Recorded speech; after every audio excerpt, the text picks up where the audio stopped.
नमस्कार साथियों। तो जैसा कि आपको पता है कि हमारा लेक्चर चल रहा था लाभ और हानि का, तो उसी को हम कंटिन्यू करेंगे। और हमारा 6 स्टेप हो गए थे और अगला स्टेप हमारा 7वां है। वो बाकी जितने दोस्तों ये जो हमारे 9 स्टेप रहेंगे, इन स्टेप से क्वेश्चन बाहर नहीं आएंगे, यानी कि बेसिक से लेकर एडवांस तक इन क्वेश्चनों से बाहर नहीं आएगा। तो हमारा 7वां स्टेप क्या कहता है, याद रखें, कम वजन क्रय मूल्य में और ज़्यादा वजन विक्रय मूल्य में लिखते हैं, क्योंकि जब भी हमें जो दुकानदार होगा उसको फ़ायदा होगा। कम वजन को हम क्रय मूल्य में लिखेंगे और ज़्यादा वजन को हम विक्रय मूल्य में लिखेंगे, तभी हमें फ़ायदा होगा जो दुकानदार होगा उसको। तो देखते हैं, और हमेशा याद रखें जो लाभ प्रतिशत है हमेशा वो क्रय मूल्य पर निकाला जाता है ना। देखो दोस्तों, ये प्रश्न पढ़ेंगे हम।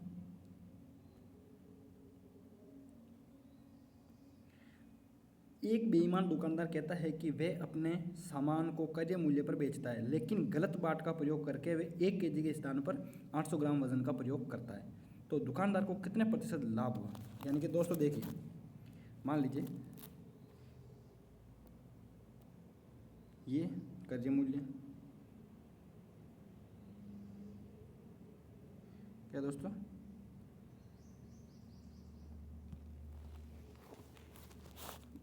यह है क्रय मूल्य और यह है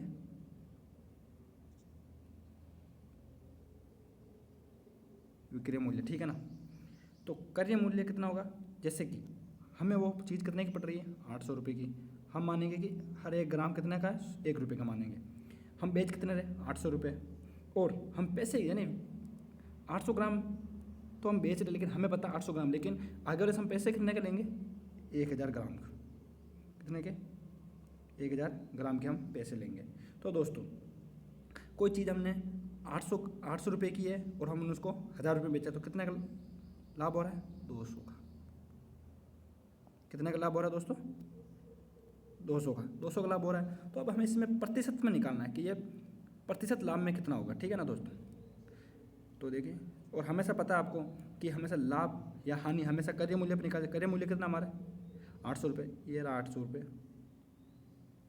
और फायदा कितने का हमें, 200 का, 200 ग्राम का फायदा है।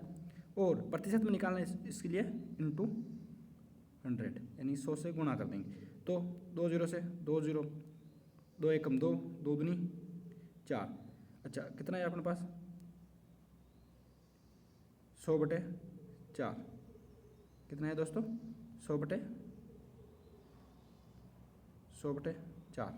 अब इसको काटेंगे कितनी बार, 25 बार, नहीं 25% लाभ। कितना प्रतिशत लाभ हुआ हमें, 25% लाभ हुआ, ठीक है ना दोस्तों। ये हमारा आंसर राइट होगा।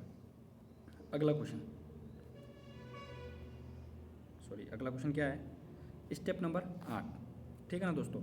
अब स्टेप नंबर 8 क्या कहता है कि एक दुकानदार 10 रुपये में 7 की दर से, अब याद रखें दर के हिसाब से प्रश्न आएंगे, ठीक है ना। तो 10 रुपये में 7 की दर से पेन खरीद कर लाया और उसने उन्हें 40% लाभ पर बेच देता है। अच्छा, तदनुसार किसी खरीददार को 10 रुपये में कितने पेन मिलेंगे, ठीक है ना दोस्तों। हमें बताना है कि 10 रुपये में उसको कितने पेन मिलेंगे। चलो ठीक है, ये हमारा क्रय मूल्य और ये हमारा विक्रय मूल्य।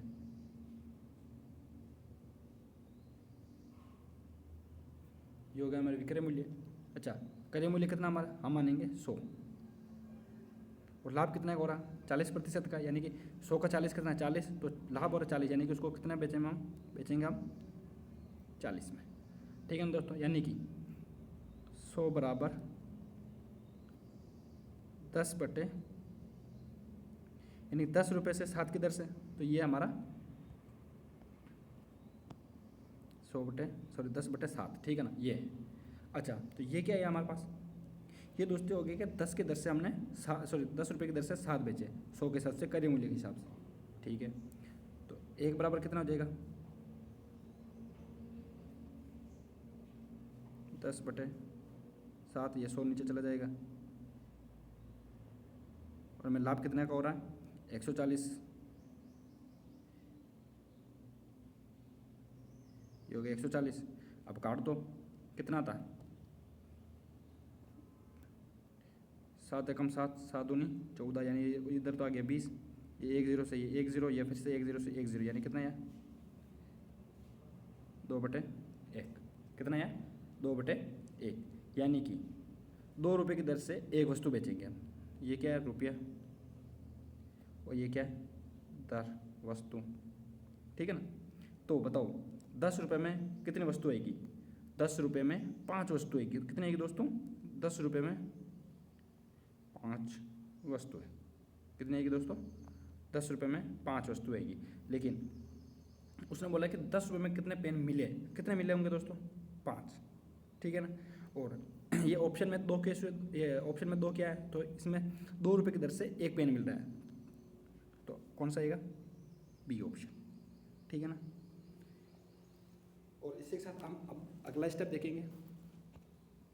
और देखो अब दोस्तों दुकानदार क्या कहता है, 16वां क्वेश्चन, विक्रेता ने 14 रुपये में 5 की दर से नींबू बेचे और उसे 40% लाभ हो, तो उसने 1 दर्जन नींबू कितने के खरीदे।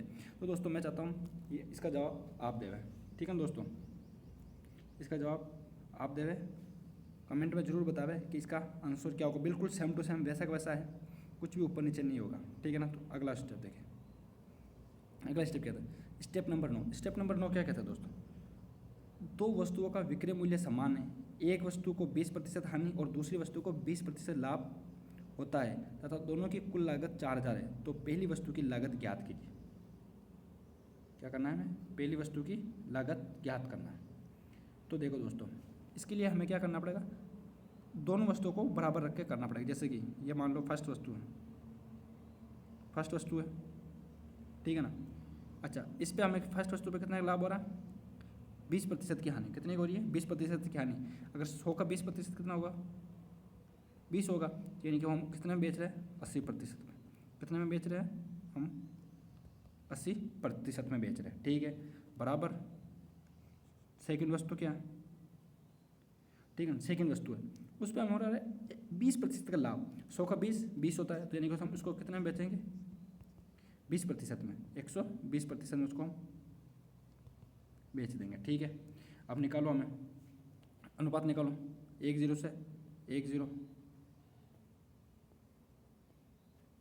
1 0 से 1 0 गया, 4 1 4 4 दूनी 8, 4 3 12, ठीक है ना, ये हो गया। अब अनुपात क्या है हमारे पास, ये फर्स्ट वस्तु अनुपात सेकंड वस्तु अनुपात क्या है हमारे पास, ये 3 नीचे चला जाएगा, 2 इधर आ जाएगा, ठीक है ना।